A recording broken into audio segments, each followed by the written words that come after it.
Hello everybody, welcome back to the Bad No Board Variety channel. In today's video what we're going to be doing is we're going to be going over some of the new changes that I got to my coin and currency collection, some new sets of albums that I've got from H.E. Harris the other day. I've been shopping around for some coinage, not any major finds or anything, some good stuff, but I haven't bought anything yet or anything. I'm just making a special video about all the new stuff I've added, so we're set up the next time I do a coin roll hunt or get a purchase something online, like a collection or a hoard or something. If I do that, so we're set to go for that because I've got a lot of stuff here and I think it's worthy of making an entire video. So we're going to get into that. So the first thing that we're going to start off with today is the new stuff, which everybody wants to see first. So I got a set of new H.E. Harris albums. I realized that I didn't have the Standing Liberty Quarter. If you remember, you'll see up in the right-hand corner the thumbnail of the last new addition to the collection video where I go over my grandfather collection that I got from my grandfather and my dad's side when I went up hunting. A lot of this stuff, this silver in here is from that. So I go over. I decided to put them in an album because I have enough to justify getting an album. So I got the Standing Liberty Quarter album. I got both the Walking Liberty $half-dollar albums because I have enough of them. I also got the Franklin $half-dollar album and the entire Kennedy $half-dollar lineup. So we'll, to replace the only 1986 one that I have for my other friend, I'll go over that in a minute. So we're going to go over what the ones that I had that went into this, starting with our Standing Liberty Quarter album. So here's the Standing Liberty Quarter album, encompassing the entire series from 1916 to 1930. So I think I used a 1925 for my Liberty Reverse because I had extra of those. This is the with stars one, not the no stars for 1916, 1917 now. So a lot of low mintages for these, a lot of widely produced sector, American coinage, U.S. coinage. So I only got 5 of them.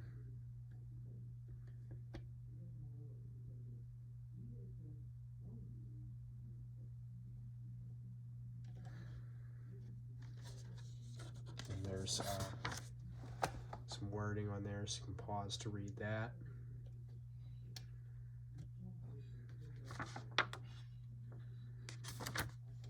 Here's the first Walking Liberty $half-dollar album from 1916 to 1936, encompassing most of the rare dates. As you can see, don't have a lot, hardly any.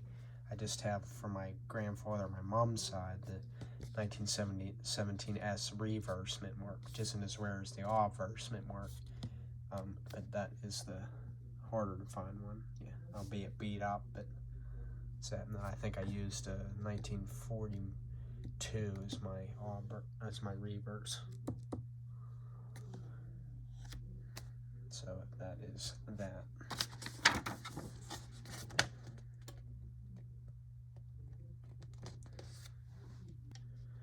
This is the other one, encompassing the last years, 1937 and 1947. I think I used the 1945 for the reverse.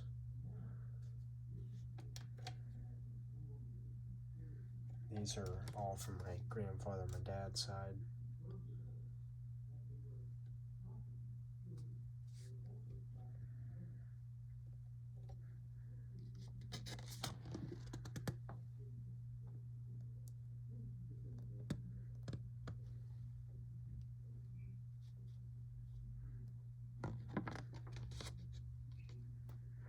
Here's the Franklin half album.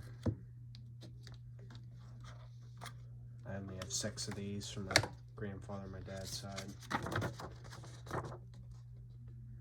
None of the really rare years. Most of them not in too bad a shape, especially in 1963.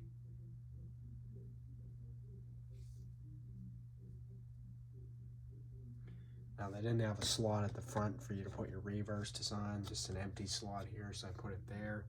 I think I used a 1962 Philly because I already had this one. This one wasn't as nice. And then I put my signature paper with double-sided tape labels that I have throughout my albums. And I want to label something else as the reverse.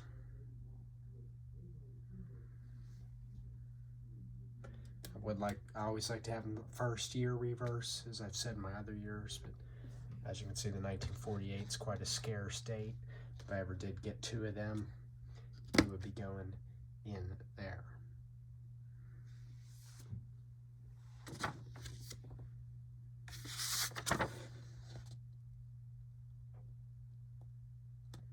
Now we're on to the Kennedy section here. So we have the first album, 1964 to 1984. Most of these are from my grandfather, my dad's side, and others are from ones I already had, but I didn't have any of the silver, the 90% or the 40%ers. I think I used the 1964 first year for my reverse, like I liked to. A lot of nice examples. So we got our 40%ers here. And then we're into the clad varieties, or clad years. So Kennedy half dollars are an example of the older years are much easier to collect than the newer ones. So it's reversed. Instead of the older being harder to find, it's the newer ones.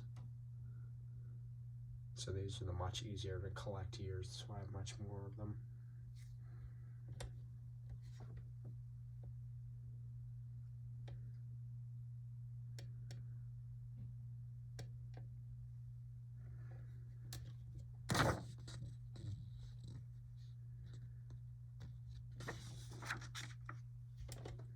This is 1985 to 1999. As you can see, we're getting much scarcer, and the mintages are much lower as half dollars slowly faded out of being used. So a lot of these are the ones I had in the starting 1986 Fitmon album that I've taken out and replaced into here.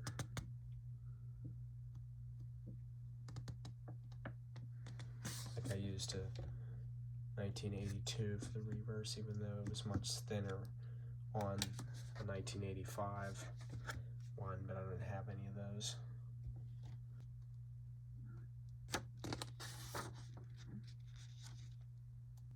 This is 2000 to 2016, and I only have one. As you can see, much lower. We were in 250, 140 million minted in the 64 to 84 album. Now we're down to just 1.5 million, 2.5 million, 1.9. Extremely elusive, because starting in 2002 they quit issuing these for circulation, and you had to buy them from the mint directly.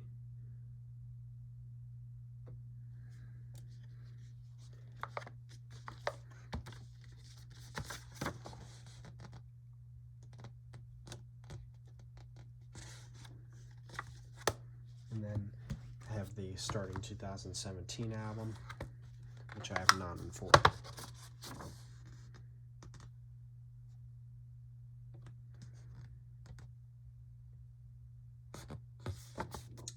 So much less collectible in the later years, like I said. So now into the albums I've already had, but I've added new stuff or changed something. So I was at a coin shop and I just decided to buy the 1941S, even though that's not too difficult to find, but just wanted it. It's not the best, but I think I only paid 25 cents for it, which is more than it's worth, obviously. But yeah, I just was desire to fill a hole that day, so I had that. But yeah, other than that, we have nothing new.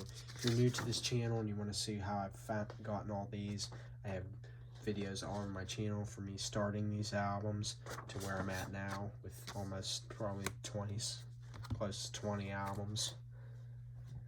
That same day that I was getting that penny, this is the real thing that I bought.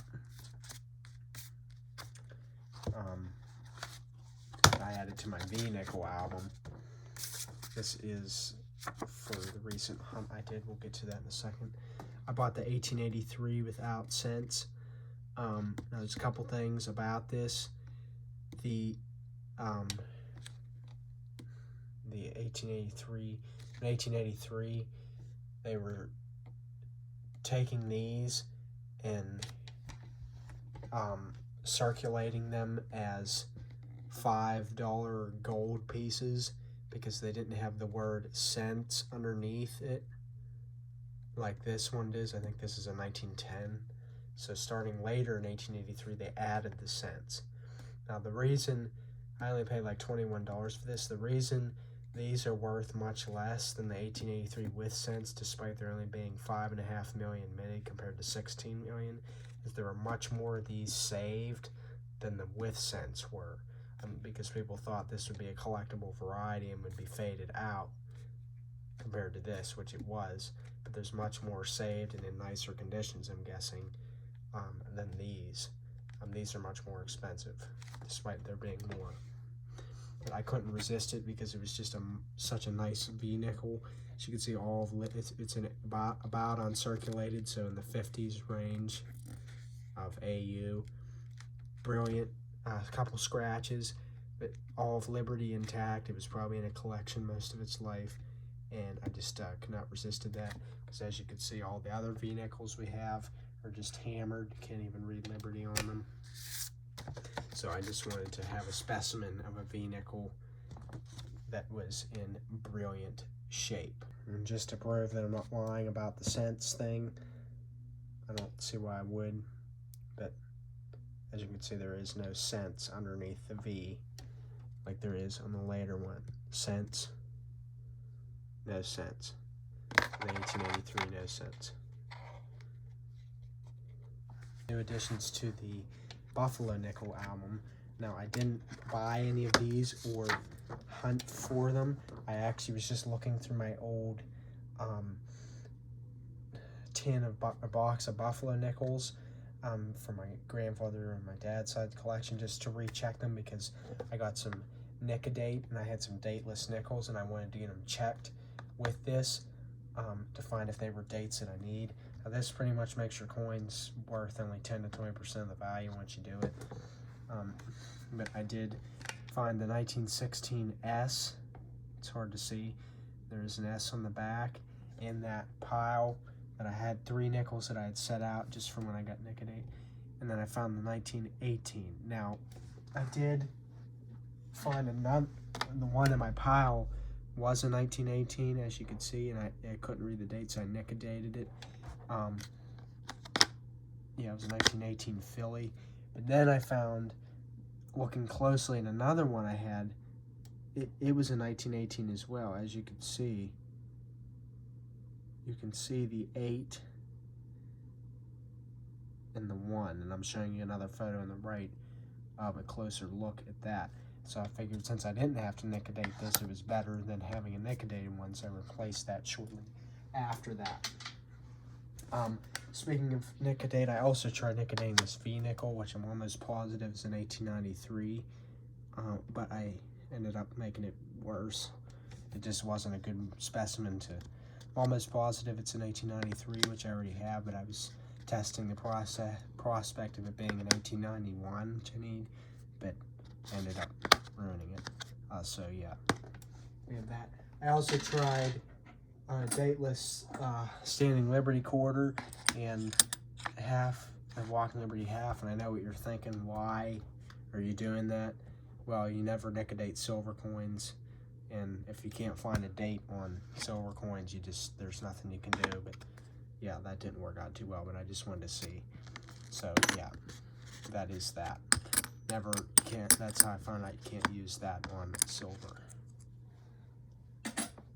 But yeah, so that is that. New additions to those. Just found those lying around, so didn't have to pay for those or nothing. Another thing I did is I did hunt a box of nickels that I didn't film and put up on my channel. I just did it off camera because I didn't feel like dealing with the camera for once. I just wanted to enjoy a hunt on my own, but I did record the finds that we did get to make a video like this. So this would have been hunt number 22, a total of hunting boxes of coinage, and this would be box number 3 of nickels for my career. So I found several dates for the 1938 to 1961 album. I think I found several pieces of silver, or a couple pieces of silver. So I found the 1942 Philly no silver right here. I found, as you can see on here, 1942, 1947 Denver, right here. And then we have the 1951 S, a lower mintage, not the 1950D, and it is a lower mintage. And then we have the 1952 Denver, and then I found the 1961. So it was actually a pretty good box. And then I found my first ever buffalo nickel hunting coinage. It's not a 1936, but it's a 1937. It isn't in too great a shape, but the date is much legible, and there is some detail in the hair. The reason I have it in a 2x2, even though it's not valuable, is because it is my first buffalo nickel ever found box hunting, and I wrote the date down, box 3, and the roll, so I did get pretty specific, and it is not the 3.5-legged variety, though, but it is my first buffalo nickel I found in that box, and that made it pretty good. I updated the reverse of the next album, which is the 1962 to 1995, to a nicer 1962, because that's the first year of the album, than the one that I had. I also found, I think, a lot of replacements for these, a lot of good examples going in there. And then I also found the 2018P, which I was having difficulty with, I think. Replaced a lot of these, and still no 2009 P or D because of the much lower mintage, and obviously still no 2024s, like I said. But yeah, we have that. Also in that box, I have a couple things over here. So I did find some good things. I found the 1972S proof here. There were the date on there, the hunt. So as you can see, it's been several months of me collecting to make this video. And then I found the 1965 SMS, and I wrote proof because I didn't know there was SMS. I learned that recently. So they didn't make proofs in like 1965 to 1968. They just issued special mint sets to collectors that they could buy from the mint. So this isn't a proof, but rather like a BU uncirculated. It does have some scratches, obviously, and some circulation marks, because I don't know how long it was passing through till it got in that roll. It's probably some old person who died or something that their descendants just sent it out into circulation, and then I got it. I don't know if that's what happened. I'm just generalizing. So we have 1965 SMS and 1972S proof. This is crossed out because I accidentally wrote what I was going to write on here, and I had to cross it out. A classic me thing to do, but yeah. So we have those, and that's pretty much what we got for that hunt that I did off camera. Oh, and this wasn't on the hunt, but I did find, while I was looking through my box of nickels and searching through my buffalo nickels, and I nickel-dated those few that I was talking about earlier, I had found another 1920 Denver, which is a semi-key date buffalo nickel. So I put it in a holder. Not better than the one in my album, though. But I did find a 1954. It's not the S over D, I think is what it is. It's actually a D over D repunched mint mark. I'm showing you a photo on the right of a close-up. You can kind of see how it's deformed, like it was punched over another Denver or another something. So I don't really have a microscope, but you kind of see how it's deformed. It's hard to see here, but trust me, when I look at it, it's definitely punched over something. So it's pretty much an RPM. I can't find much on it. So we have that as well.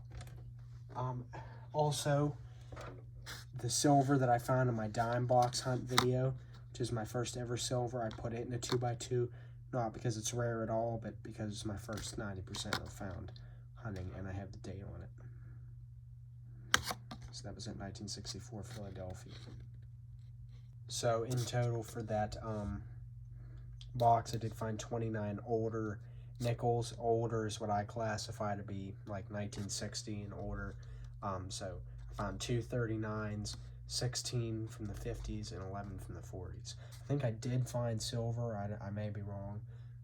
I might not have, but it wasn't anything that was replacing or adding to the current silver war nickels that we have. So that is that hunt.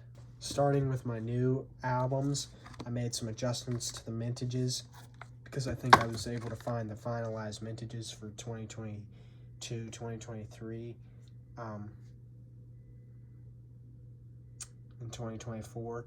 So I wrote those down, printed them off, and put them on some paper and double-sided tape for that. I did that for my starting 2014 album, which is right here for the Lincoln Cent, and then I did it for my nickel album.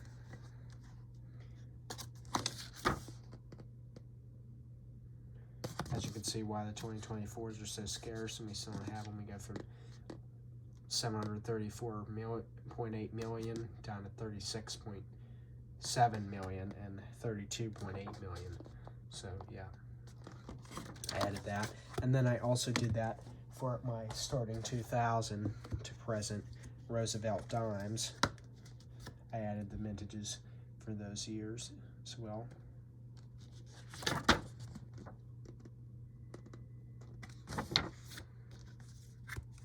And then for the Washington Quarter 1988 to 1998 album, where I keep my territories quarters since I don't have anywhere else, I found in my last quarter box the 2021 Denver crossing the Delaware.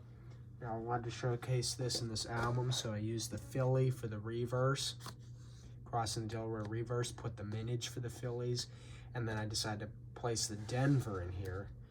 I put this over the 2021 Philly crossing the Delaware obverse and replaced it with the Denver and put the mintage for the Denvers in as well. Because originally I just had 2 Phillies in here, the reverse and the obverse, but I decided I wanted the Denver too.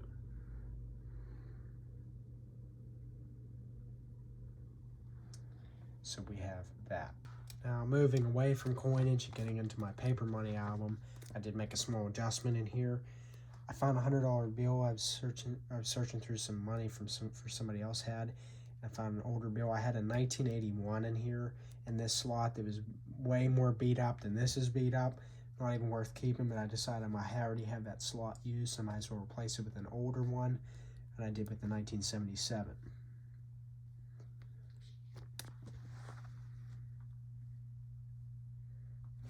And then also in that money I found a Star Note 100 from 2017, a modern one. I like to have the modern ones, so I added that nice crisp clean surface on that. Not a fancy serial number really, but it is a Star Note. We can replace it in the future. But yeah, that is the banknote album. I go through this earlier on my channel. If you haven't seen this before and you're interested in learning about this stuff, it's the most viewed video on my channel with almost 17,000 views. So I want to check that out. Anyway, that is pretty much it for the new stuff that we've found. So like I said, it's going to be about it for the new stuff that we got. A lot of new things. I am an avid collector. I pursue this stuff vigorously, trying to get stuff and change and hunting and stuff. As for this album that my friend gave me, that time I got those quarter albums, and he gave me this starting 1986. This album's from 1991, which means it only goes to 1990 for Kennedy Half Dollars, and then it gives you the rest of the years with no date and no nothing, because those weren't made yet. So I've had to add my dates and years and mintages with my paper labels. But I've taken those out and added them to my new albums. So I figured, no sense keeping this. I get all the new H.G. Harris albums that started the most latest years. I'm going to pull these all out. So what I've been doing is I've been talking to a kid or a student at my vocational school. He's really intrigued by my collecting, and he kind of has a few books himself. So I'm thinking what I'll do is I'll gift this to him just for some stuff. I did keep I think it's a 1980 something one in nice condition in there for the reverse, even though that's not, it was a little bit thinner, the reverse design for these later years, but I have a little label there. So I will give this to him, and then he could just, if he finds something, put something in it or something like that, because I really don't have a need to keep it now that I have the new ones. So that's what we'll be getting rid of that with. And then the junk silver container, like most of my grandfather and my dad's side stuff, has thinned out a little bit because we've added a lot of the stuff to the albums, but this is what didn't get added to that. Yeah. So nice silvery sound to them. But yeah, a lot of nice half dollars in there. So that has thinned out for that, because we did add stuff to the albums. Other than that, that's really all I have for the new stuff that I've got and the new changes that have come to the collection. So anyway, guys, please stay tuned for future videos that I've done, and that is going to be it for today's video.